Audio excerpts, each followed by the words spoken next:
सबसे पहले अब मुझे लगता है कि हमारे जो स्पॉन्सर्स हैं खास करके उनका धन्यवाद करना बहुत ज़रूरी यहाँ पर हो जाता है। इस कार्यक्रम को आयोजित करने में मदद के लिए सबसे पहले मैं स्टेट पार्टनर उत्तर प्रदेश सरकार, banking partner SBI, warehouse partner Star Agri, associate sponsor Dhanuka Agritech Limited के साथ एसोसिएट इफ्को, यारा SML, ट्रांसफॉर्मिंग एग्रीकल्चर, क्रिप्को का हार्दिक आभार व्यक्त करती हूँ। इसके अलावा नॉलेज सपोर्ट के लिए ICAR का भी तहे दिल से शुक्रिया अदा करती हूँ। इनके सहयोग के बिना ये कार्यक्रम संभव नहीं हो पाता, जाहिर सी बात है। लेकिन सबसे पहले हम उन किसानों को नमन करते हैं, नमन करना चाहेंगे जो कि मौसम से, संसाधनों से, बल्कि अपने हद की कायनात से लड़कर भी हमारा पोषण करते हैं। बहुत धन्यवाद आपका, बहुत धन्यवाद। और साथ ही साथ आप लोगों के लिए किसान तक की टीम ने एक खास प्रतियोगिता भी रखी है, तो वो बताना बहुत ज़रूरी हो जाता है। देखिए, हम सभी जो है ना, दादी नानी और हमारे जो परदादा रहे हैं यानी कि पूर्वज, उनके नुस्खे हम सुनते सुनाए और देखते आए हैं। तो किसानी में भी जैसे घर में आप दादी नानी के नुस्खे सुनते हैं और होममेड रेमेडीज़ की बात करते हैं, वैसे किसानी में भी ऐसा होता रहा है। यानी कि हमारे दादा नाना जो है अक्सर देखिए पैदावार बढ़ाने के लिए या फिर पशुओं को बीमारियों से मुक्त कराने के लिए या फिर दूध जो है वो कैसे ज़्यादा हो, उसके कुछ घरेलू नुस्खे हुआ करते थे जो वो अपनाते थे। लॉजिकली देखें, साइंटिफिकली अगर देखें तो शायद आपको उसका कहीं प्रमाण नहीं मिलेगा, लेकिन वो कारगर साबित होते थे। तो अगर आपके दादा नाना या अगर कोई भी पूर्वज जो थे वो कोई ऐसा नुस्खा अपनाते थे जो आज आप भी अपनी खेती में अपनाते हैं, तो प्लीज़ उस नुस्खे को आप लोग लिखें। और यहाँ पर एक अलग से हमने बना रखा है, वो एरिया बना रखा है डेडिकेटेड, कि नुस्खा लिखकर अपना नाम पता लिखकर वहाँ पर ड्रॉप बॉक्स में आप ड्रॉप करिए। और उसके बाद इस प्रतियोगिता में जो जीतेगा यानी कि पहला इनाम 10,000 रुपये का उसे मिलेगा। तो ये खास करके आप लोगों के लिए है। तो वो घरेलू नुस्खा, दादा नाना वाला वो नुस्खा आपको लिख करके उसको ड्रॉप बॉक्स में ड्रॉप करना है। जो दूसरा विजेता होगा, द्वितीय पुरस्कार जो है वो 2,500 का है। और साथ ही साथ आपको हम बता दें, जो तीसरा विनर होगा उसे भी, या जो दूसरा विनर होगा उसे 5,000 और जो तीसरा विनर होगा उसे 2,500 रुपये का इनाम यहाँ पर दिया जाएगा। तो इसके साथ ही चलिए बिना विलंब किए हुए अपने पहले सत्र की हम शुरुआत करते हैं। और हमारा जो पहला सत्र है वो है खेती का दशक। तो मैं आपको बता दूं कि इसमें खास करके अभी अभी ये जोड़ा गया है कि जो पोल्ट्री फील्ड से भी जुड़े हुए लोग हैं वो भी इन घरेलू नुस्खों में से कोई नुस्खा अगर उनके पास है तो वो भी ड्रॉप बॉक्स में नाम और अपना पता लिख करके ड्रॉप कर सकते हैं और इस प्रतियोगिता में वो भी शामिल हो सकते हैं। तो चलिए अपने सत्र की शुरुआत करते हैं। और हमारा जो पहला सत्र है उसका नाम है खेती का दशक, यानी कि 10 का दम। और इसमें कहते हैं कि अगले जो 10 वर्षों में सबसे बड़ी कृषि अर्थव्यवस्था में खेती किसानी किस तरह से विकसित होगी, इस पर हम चर्चा करेंगे। तो सबसे पहले मंच पर मैं बुलाना चाहूंगी हमारे सहयोगी ओम प्रकाश जी को। ओम प्रकाश जी वो मंच पर आएं और साथ ही साथ सत्र की रूपरेखा बताते हुए हमारे जो मेहमान हैं खास करके उनको भी बुला लूं क्योंकि पहले से ही काफ़ी विलंब हो गया है। डॉक्टर के सिंह, वल्लभ भाई Patel university of agriculture and technology, vice chancellor. Sir कृपया मंच पर आएं, जोरदार तालियों से स्वागत करिए। Doctor K Singh, vice chancellor, Rani Lakshmibai central agriculture university Jhansi, बहुत बहुत स्वागत है सर आपका। Doctor Suresh Kumar Malhotra, vice chancellor, Maharana Pratap horticulture university Karnal. Bharat में कृषि का अगला एक दशक कैसा होगा, इस पर चर्चा होगी। Om Prakash ji, over to you. Thank you Shweta. ये जिस जगह पे हम लोग बैठे हैं आज, ये बहुत ऐतिहासिक जगह है और बहुत सारे लोगों को नहीं पता होगा कि जब हरित क्रांति की शुरुआत हुई 60s में, तो ये जगह उसकी साक्षी रही है। जो गेहूं की जो डॉर्फ वैरायटी यानी बौनी किस्म के जो गेहूं को लाया गया था उसका यहाँ पे भी ट्रायल हुआ था। यहाँ पे जो हरित क्रांति के, भारत में हरित क्रांति के जो जनक हैं MS स्वामीनाथन जी, वो यहाँ पे उसके हेड थे। और इसी जगह पे जो पूरी दुनिया में भुखमरी के खिलाफ लड़ने वाले साइंटिस्ट जिनको नॉर्मन बोरलॉग के हम जानते हैं, उनकी मूर्ति यहाँ बाहर लगी हुई है, आप लोग देख सकते हैं। पूरी दिल्ली में सिर्फ एक ही जगह उनकी मूर्ति है, यहीं पे रास कॉम्प्लेक्स में। तो ये जगह जो है, जो भुखमरी के दौर में हम जी रहे थे, भुखमरी के दौर से हमें देने वाले के दौर में ले आने वाले दो लोगों की जो स्वामीनाथन जी और नॉर्मन बोरलॉग के काम की गवाह रही है। तो इस ऐतिहासिक जगह पे पहले मैं सारे किसान भाइयों बहनों का स्वागत करूंगा और उसके बाद हम तीनों जो हमारे वाइस चांसलर हैं, ये पूरी दुनिया भर में ये लोग जाने जाते हैं अपने काम के लिए। Doctor A K. Singh, doctor Malhotra ji और doctor K Singh agriculture engineering के पूरे वर्ल्ड फेमस साइंटिस्ट हैं। तो मैं सबसे पहले डॉक्टर ए.के. सिंह साहब से शुरू करूंगा। सिंह साहब, आप एग्रीकल्चर एक्सटेंशन में भी रहे हैं। एक बहुत बड़ा मुद्दा है कि जो साइंटिस्ट जो काम करते हैं, लैब टू लैंड वाले जो मसला है बार बार उठता है, हमारे कृषि मंत्री जी भी कहते हैं।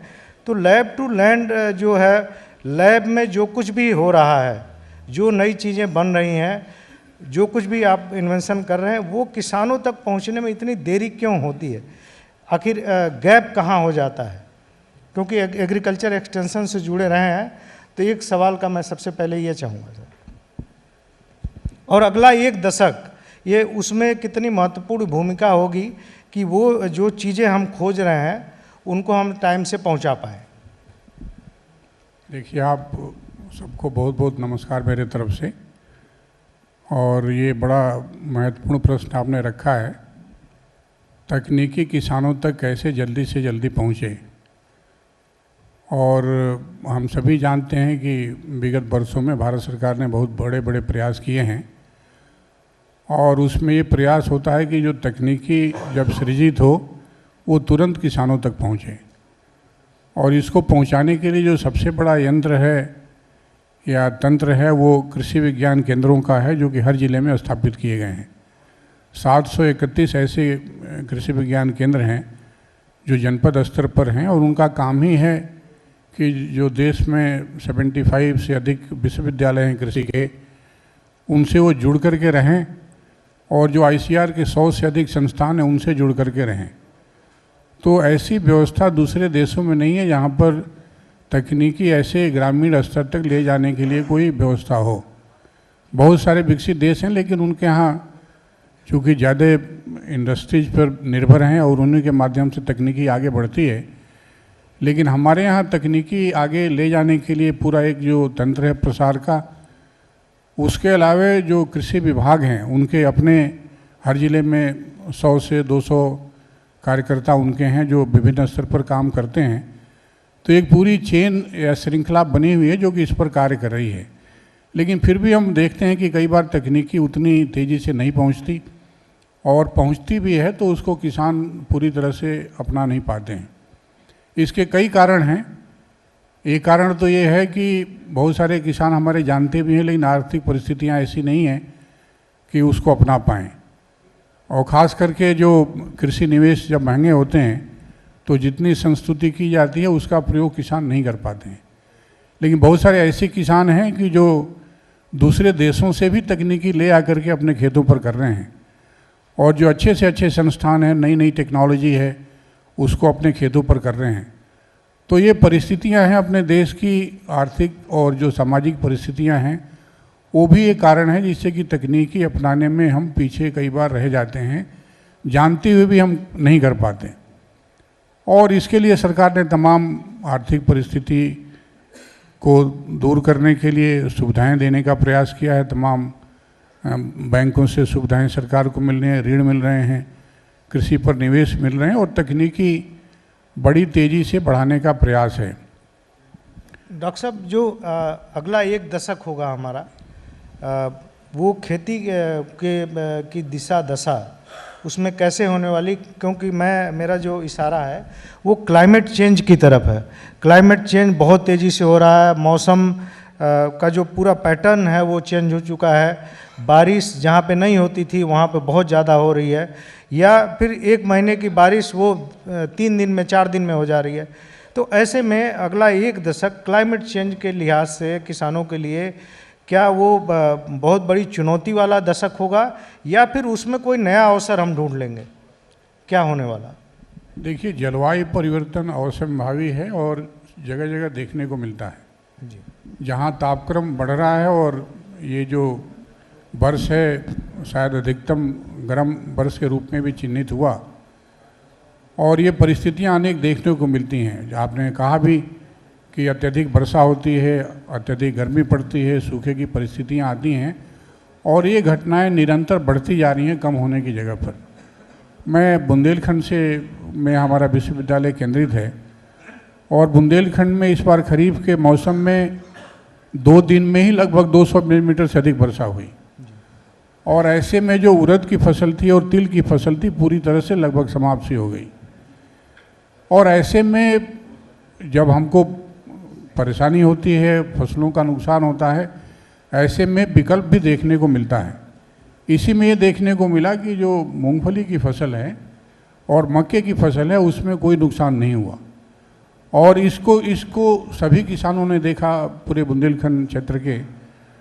तो ये परिस्थितियां हैं जो कि हमें फसलों को चिन्हित करना पड़ेगा कि जब तापक्रम बढ़ेगा तो कौन सी ऐसी फसलें हैं जो सहनशील होंगी, कौन सी ऐसी प्रजातियां जो सूखे का सहन कर सकती हैं, कौन सी प्रजातियां हैं जो कि ज़्यादा वर्षा को सहन कर सकती हैं और कौन सी ऐसी प्रजातियां हैं जो दोनों को सहन कर सकती हैं।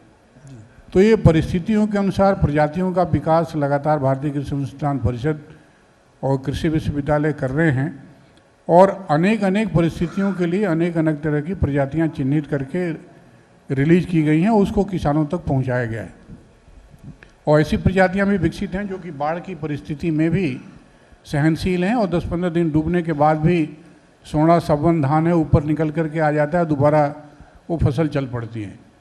मेरा कहना है कि टेक्नोलॉजी डेवलपमेंट के क्षेत्र में लगातार कार्य करने की ज़रूरत है, नई तरह के किस्मों के विकास की ज़रूरत है और ख़ास करके जो पानी की समस्या बार बार देखने को मिलती है, इसके लिए जल संरक्षण बड़ा महत्वपूर्ण है। और जो शुष्क क्षेत्र हैं खास करके, जो कि पूरी तरह से बड़े बड़े डैम्स जहाँ बने हैं, बांध बने हैं, उनका सदुपयोग कैसे हो, सिंचाई के साधन कैसे ऐसे बने जिससे कि पानी का नुकसान कम हो, सदुपयोग ज़्यादा हो। और ये देखा भी जाता है कि खास करके जो पूरा आपका पंजाब का क्षेत्र देखें, हरियाणा पंजाब का देखें, इसमें कई बार ऐसा होता है कि ज़रूरत फसल को नहीं है लेकिन लगातार किसान भाई पानी देते रहते हैं और उसके अनेक कारण हैं। मैं उसको दोष नहीं देना चाहता किसान भाइयों को, लेकिन ये ज़रूर देखने की ज़रूरत है। हर प्लेटफॉर्म से भी ये कहा जाता है कि पानी नहीं चाहिए, सदुपयोग करें, कम से कम पानी का दोहन करें। जल स्तर लगातार नीचे जा रहा है, तो अगला जो 10 वर्ष होगा वो पानी के संरक्षण पे, पानी के सदुपयोग पे पूरी तरह से केंद्रित होगा। तापक्रम बढ़ेगा या वर्षा अनियंत्रित होगी, उसके ऊपर क्या हमारे उपाय हो सकते हैं, कैसे किसान भाई जागरूक हों। क्योंकि विश्वविद्यालय में और सरकारी संस्थानों में चर्चा तो हो सकती है, लेकिन उस ज्ञान का प्रयोग जब तक किसान नहीं करेंगे अपने ज़मीन के स्तर पर, तब तक नहीं होगा। अगला जो महत्वपूर्ण बिंदु होगा वो पर्यावरण का भी होगा। इसीलिए हम बार बार टिकाऊ खेती की भी बात करते हैं, इसीलिए आपकी जैविक खेती की भी बात की जाती है, प्राकृतिक खेती की भी बात की जाती है, संरक्षित खेती की भी बात की जा रही है कि ये विधियां हैं जिसमें संसाधनों का प्रयोग कम होगा, सीमित होगा और जो पर्यावरण होगा वो अच्छा होगा। तो ये बहुत सारे विषय हैं। एक कार्बन एमिशंस का भी है, कार्बन डाइऑक्साइड एमिशंस का भी है। इतना ज़्यादा उत्सर्जन हो रहा है, पराली जलाते हैं, धान की पराली जलाते हैं, दूसरे फसलों की भी पराली जलाते हैं जी। तो ये सब ऐसे कारक हैं जो कि अगले 10 वर्ष जो होंगे उस पर लोग चर्चा करेंगे, उपाय निकालेंगे। और उपाय जो होगा, संयुक्त रूप से जो उपाय निकलता है जिसमें समाज भी शामिल हो, किसान भी शामिल हो और वैज्ञानिक भी शामिल हो। कृषि केवल लैब तक सीमित नहीं है। बिल्कुल। कृषि के परीक्षण किसानों के खेतों पर ही होते हैं। जो प्रजाति विश्वविद्यालयों से निकलती है कई बार किसानों के खेतों पर जाकर के रिजेक्ट भी होती है, और जो प्रजाति किसान स्वीकार करते हैं वही प्रजाति आगे बढ़ती है। जी डॉक्टर साहब, आपके पास आऊँगा मैं। मेरे साथ डॉक्टर के सिंह जी हैं और doctor K Singh ji agriculture engineering में पूरे दुनिया में नाम है। डॉक्टर साहब, मैं 2 सवाल आपसे एक ही साथ करूँगा क्योंकि समय की भी कुछ सीमाएं हैं। और पहला सवाल आपसे ये है कि जो एग्रीकल्चर इंजीनियरिंग है, ख़ास तौर पे मशीनरी को लेकर के, हम देखते हैं कि पूरे देश में हरियाणा और पंजाब में सबसे ज़्यादा मशीनरी है और अभी पराली की जैसे कोई बात हुई, पराली को लेकर के भी, और कि 15 दिन 20 दिन के लिए उनको मशीनरी खरीदनी पड़ रही है पराली मैनेजमेंट के लिए। तो ये जो एग्रीकल्चर मशीनरी है, ये अगले 1 दशक में क्या हम ये माने कि ये हरियाणा पंजाब की तरह ही दूसरे राज्यों में भी इनका उपयोग बढ़ेगा, या फिर और जगह जैसे हम महाराष्ट्र में देखते हैं कि आज भी बैलों से खेती हो रही है, वो 1 दशक अगर अगला कैसे होगा एग्रीकल्चर मशीनरी को लेकर के, मशीनरी का उपयोग किसान कितना बढ़ाएंगे?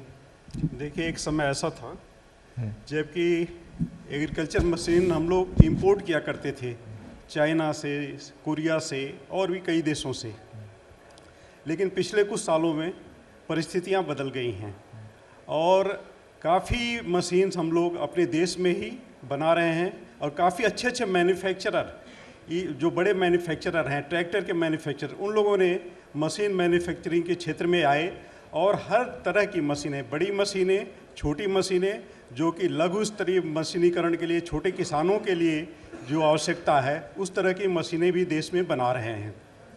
और हम लोग मशीनें सिर्फ बना ही नहीं रहे हैं, मशीनें एक्सपोर्ट भी कर रहे हैं। जैसे हम लोग ट्रैक्टर, अब छोटे ट्रैक्टर बना रहे हैं। पहले 50-60 हार्स पावर के ट्रैक्टर हुआ करते थे, आजकल हम लोग 15-20 हार्स पावर के ट्रैक्टर भी बना रहे हैं और उसे मैचिंग मशीनरी इक्विपमेंट भी देश में ही बना रहे हैं।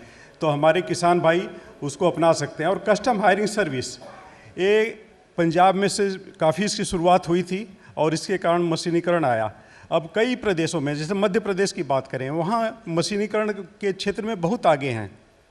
कस्टम हायरिंग सेंटर वहाँ बहुत अच्छा काम कर रहे हैं। और कई प्रदेशों में ये केंद्र सरकार की योजना है और हर प्रदेश इसको अपना रहा है और कस्टम हायरिंग ही एक हल है इसका, जो कि कोई किसान 10-15 दिन के लिए मशीन खरीदना नहीं चाहता 50,000-60,000 रुपये लगा करके। जी, पराली में डॉक्टर साहब लगता है मुझे यही प्रॉब्लम है पराली को, क्योंकि 15 दिन के लिए वो 1.5 लाख 2 लाख रुपए अगर लगाएगा तो कहाँ से वाइबल होगा वो? इसके लिए भी सरकार की काफ़ी योजनाएं हैं। पराली के लिए काफ़ी सब्सिडी दे रहे हैं, 60%, 70-80% तक सब्सिडी सरकार दे रही है पराली प्रबंधन की मशीनें खरीदने के लिए। इसके अलावा कस्टम हायरिंग सेंटर पर भी सभी मशीनें उपलब्ध हैं और किसान खरीदे ना तो कस्टम हायरिंग सेंटर से लेकर के उन मशीनों का प्रयोग कर सकते हैं।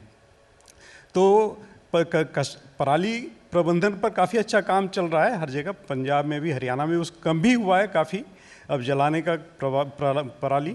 तो ये समस्या अब इतनी बड़ी नहीं रह गई है, लेकिन धीरे धीरे कम हो रही है, समय लग रहा है उसमें ज़रूर, लेकिन ये समस्या भी इससे भी निजात पाएंगे हम। डॉक्टर साहब, मेरा ये सवाल था कि पंजाब हरियाणा के मुकाबले और राज्यों में बहुत कम है। पंजाब हरियाणा में हम देखते हैं कि इनकम भी और राज्यों के मुकाबले फार्मर्स इनकम बहुत ज़्यादा है। तो क्या ये जो मशीनीकरण है ये और राज्यों में भी बढ़ेगा, और मशीनीकरण कितना बड़ा एक फैक्टर है कि किसानों की इनकम बढ़ाने के लिए? देखिए, पंजाब में किसानों की आय बढ़ने का एक ये भी था कारण कि जब हरित क्रांति की शुरुआत हुई थी तो पहले फेज में पंजाब और तमिलनाडु को ही लिया गया था और वहीं से हरित क्रांति की शुरुआत हुई थी और किसानों की आय बढ़ी, किसानों में जागरूकता आई। और जो मशीनीकरण का है, मशीनीकरण पंजाब के अलावा और प्रदेशों में भी बढ़ रहा है। जैसे हमने बात किया मध्य प्रदेश और उत्तर प्रदेश में मशीनीकरण के आगे के क्षेत्र में बहुत आगे है, यहाँ भी मशीनों का काफ़ी प्रयोग हो रहा है। यहाँ पावर अवेलेबिलिटी फार्म पर काफ़ी है और 40% वैसे देश में मशीनीकरण है, लेकिन कई प्रदेश अब उसकी तरफ काफ़ी आगे बढ़ रहे हैं और कस्टम हायरिंग सेंटर लगा रहे हैं और यही एक सलूशन है जैसा हमने बताया।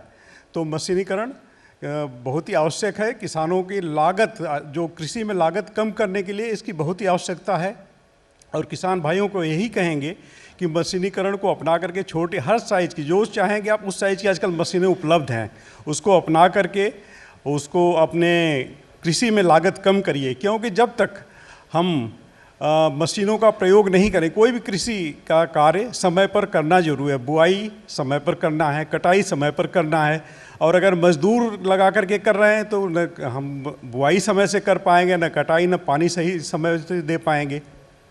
अगर मशीनों का प्रयोग कर रहे हैं तो सही समय पर हम हर कृषि कार्य को कर पाएंगे और उत्पादन तभी बढ़ पाएगा जब कोई समय से हम बुआई करें, समय से हम पानी दें, समय से हम खाद दें या समय से हम उसकी कटाई करें, नहीं तो हमें काफ़ी उसमें लॉस हो जाता है। डॉक्टर साहब, हमारे साथ कुछ सामने महिला किसान भी बैठी हैं।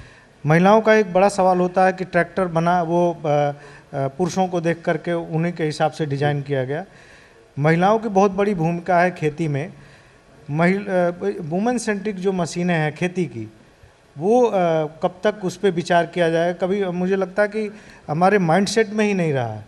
तो क्या ये एग्रीकल्चर इंजीनियरिंग के बड़े साइंटिस्ट हैं आप, तो क्या ये सारी चीज़ें भी अब डिस्कस होंगी कि भाई महिलाओं के लिए इजी हो मशीनें खेती में काम करने की? हाँ, कृषि अभियांत्रिकी central institute of agriculture engineering Bhopal में स्थित है। वहाँ एक परियोजना है जो महिलाओं के लिए यंत्र सूटेबल हैं, जिसको महिलाएं अच्छी तरह से चला सकें। उस पर काफ़ी काम हुआ है। काफ़ी मशीनों को या तो मॉडिफिकेशन हुआ है या काफ़ी मशीनें इस तरह से विकसित की गई हैं जिसको महिलाएं आसानी से चला पाएँ। आप ट्रैक्टर की बात कर रहे थे।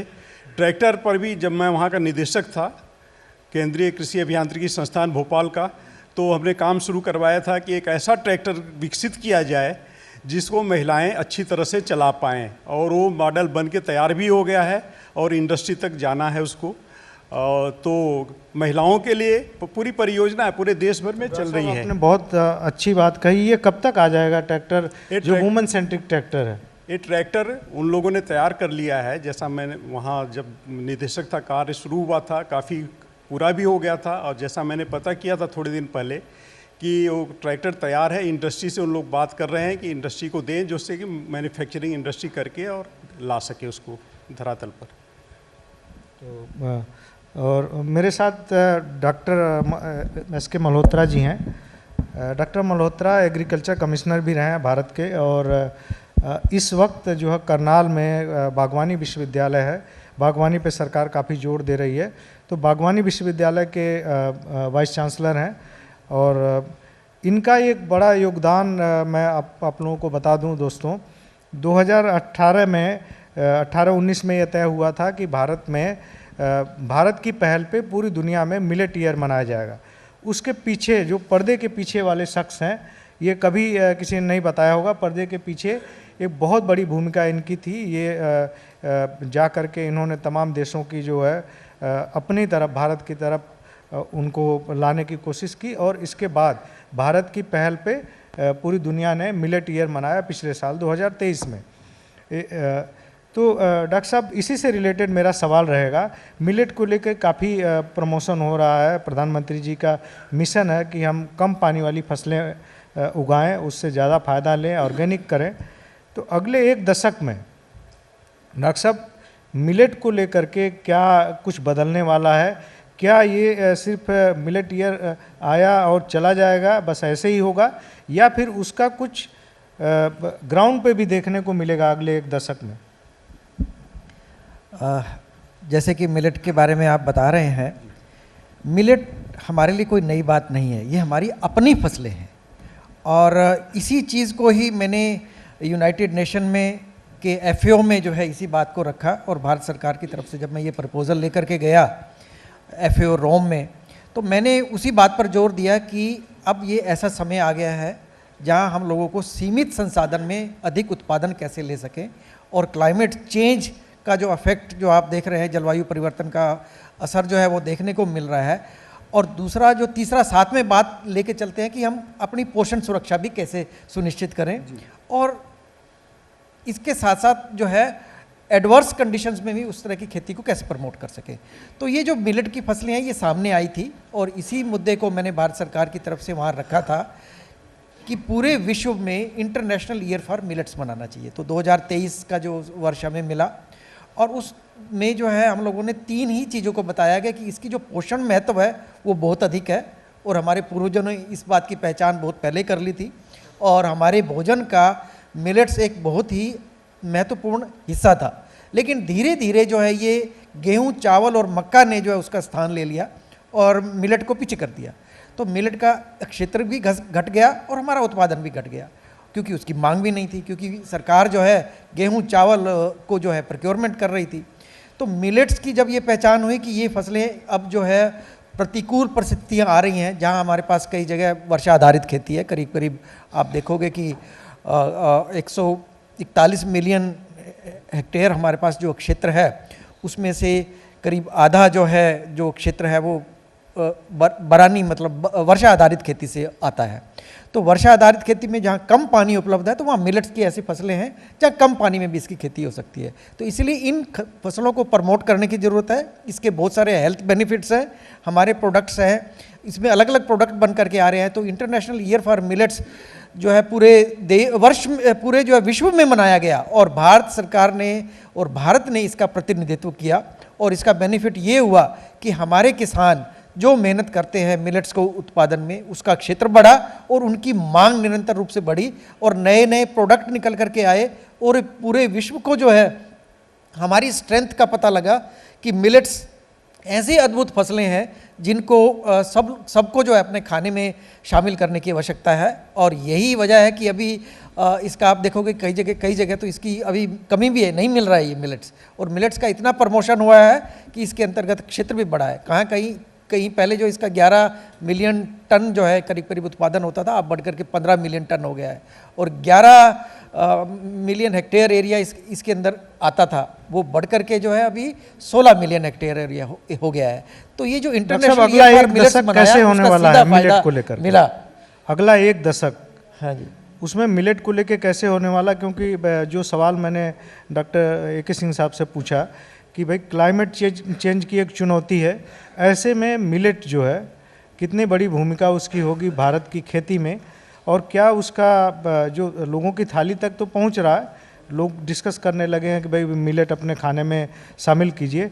अगले एक दशक में क्या इसका विस्तार होगा खेती का, और चूँकि एक साथ में उससे जुड़ी और समस्या है कि इसकी खरीद चूँकि उतनी नहीं होती थी पहले सरकारी, अब सरकारी खरीद भी अभी देखा हमने कि पूरे देश में 4.5-5 लाख मीट्रिक टन सिर्फ बाजरा खरीदा गया एमएसपी पे, उसमें से 4 लाख टन तो अकेले 4,35,000 टन तो अकेले सिर्फ हरियाणा का, बाकी राज्यों में खरीद नहीं हुई, राजस्थान में खरीद नहीं हुई।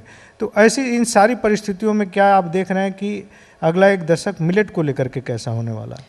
मिलेट्स की जैसे एक मार्केट उभर करके सामने आई वो इंटरनेशनल ईयर फॉर मिलेट्स की वजह से हुआ और पूरे विश्व में इसकी मांग बढ़ी है।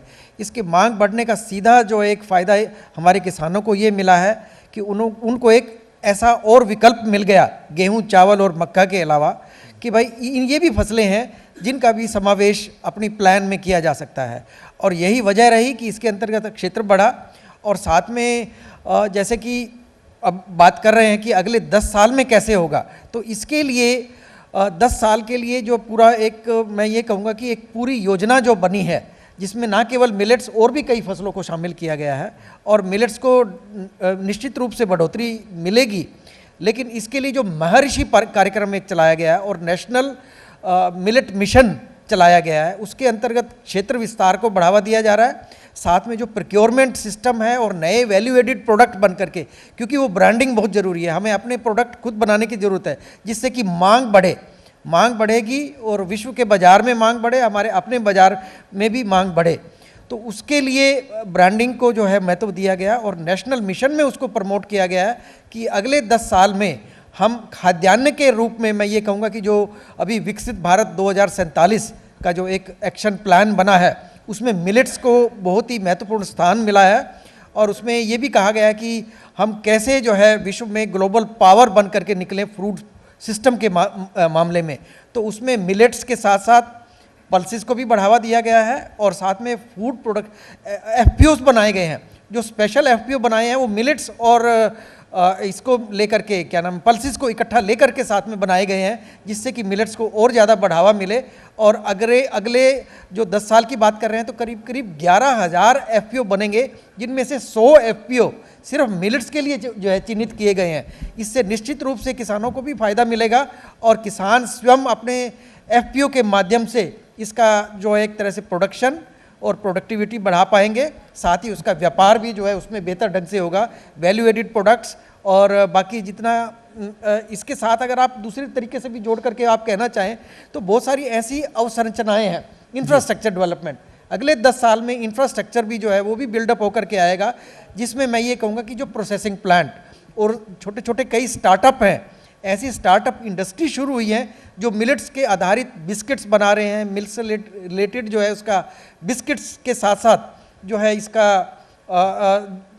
जो पफ्ड जो मैं कहूँगा मिलेट्स वो भी आ रहे हैं। इस तरह के बहुत सारे ऐसे प्रोडक्ट की एक वाइड रेंज है वो बन करके सामने आई है और बहुत सारे स्टार्टअप्स निकल करके सामने आए हैं और उसकी मांग भी जो है आगे बढ़ेगी, क्योंकि मीडियम MSME के अंतर्गत भी मिलेट्स को बढ़ावा दिया जा रहा है कि अगले 10 वर्षों में हम इसको और आगे तक ले जाएं, जिससे कि एक विश्व व्यापार भी जो है हमें मिलेट्स के क्षेत्र में मिले। डॉक्टर साहब, बस 2 मिनट में एक सवाल का जवाब और लेना चाहूँगा आपसे। आप बागवानी विश्वविद्यालय के कुलपति हैं। आज किसी किसान को अगर एकदम तय करना है, दुविधा में है, तो वो सीरियल क्रॉप की तरफ जाए या बागवानी की तरफ जाए, किस में ज़्यादा उसको फ़ायदा होगा? निश्चित रूप से बागवानी फसलों में फ़ायदा होगा, क्योंकि बागवानी फसलों को ये कहा जाता है कि ये मूल्यवान फसलें हैं। और इसका जो मैं ये कहूँगा कि हमारे पास जैसे खाद्य सुरक्षा कहते हैं तो पोषण सुरक्षा भी ज़रूरी है। अब इसका महत्व भी सामने निकल कर के आ रहा है। तो जब भी पोषण सुरक्षा की बात करेंगे, पोषण का महत्व करेंगे, तो ये बागवानी फसलों की जो मांग है वो निरंतर रूप से बढ़ कर के सामने आ रही है।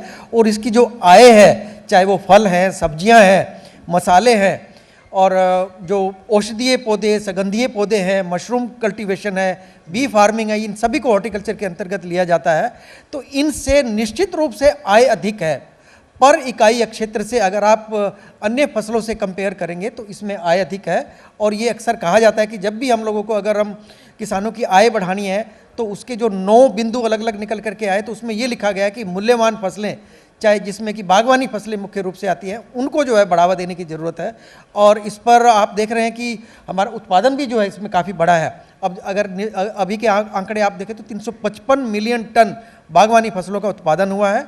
और साथ साथ अब एक्सपोर्ट ओरिएंटेड प्रोडक्शन भी होने लगा है। बहुत सारी ऐसी फसलें हैं। और स्पाइसेस में तो हम पूरे वर्ल्ड में लीडर है। और मेडिसिनल प्लांट्स की मांग और बढ़ रही है दूसरे देशों में। और साथ में हनी, आप देख रहे हैं कि हनी करीब करीब 70,000 मीट्रिक टन जो है हम अपने देश से जो है शहद का व्यापार हो रहा है दूसरे देशों में। US में 20,000 मीट्रिक टन तो हम लोग हनी बेच रहे हैं। तो इस तरह से जो है नई चीज़ें निकल कर के सामने आ रही हैं और सीधा लाभ जो है किसानों को मिल रहा है। किसान इसको अपना रहे हैं कि वो खाद्यान्न के साथ साथ हमें इन फसलों पर भी जोर देना है। और नेशनल हॉर्टिकल्चर मिशन भारत सरकार ने अलग से चलाया है, जिसका नाम बाद में दिया mission for integrated development of horticulture. इस मिशन के तहत क्षेत्र विस्तार को भी बढ़ावा दिया जा रहा है। साथ साथ जो है उत्पादकता कैसे बढ़ाएं, तो उसमें माइक्रो इरिगेशन सिस्टम को साथ में प्रमोट कर रहे हैं। और माइक्रो इरिगेशन के साथ आप ये देख रहे हैं कि जितनी भी ये फसलें हैं बागवानी की, इनमें क्योंकि पेरिशेबल होती हैं, इनमें फल और सब्जियां जो ताज़े निकल करके आएंगे करीब करीब 8 से लेकर 15% तक का नुकसान होता है। उस नुकसान को कैसे करें, तो कोल्ड स्टोरेज को भी अलग बढ़ावा दिया जा रहा है कि उसमें जो है स्थापित किया जाए, जिससे कि नुकसान कम हो। इशारा हो रहा है कि हमें इसको रैप अप करना है। लेकिन एक सवाल डॉक्टर AK सिंह साहब से ले लूँगा फटाफट, बस 2 मिनट का टाइम है हमारे पास। कि एक बड़ा परसेप्शन बनाया गया कि भारत में दूसरे देशों के मुकाबले या वर्ल्ड एवरेज के मुकाबले प्रोडक्टिविटी फसलों की कम है। क्या ये मिथ है या बात सच है? ये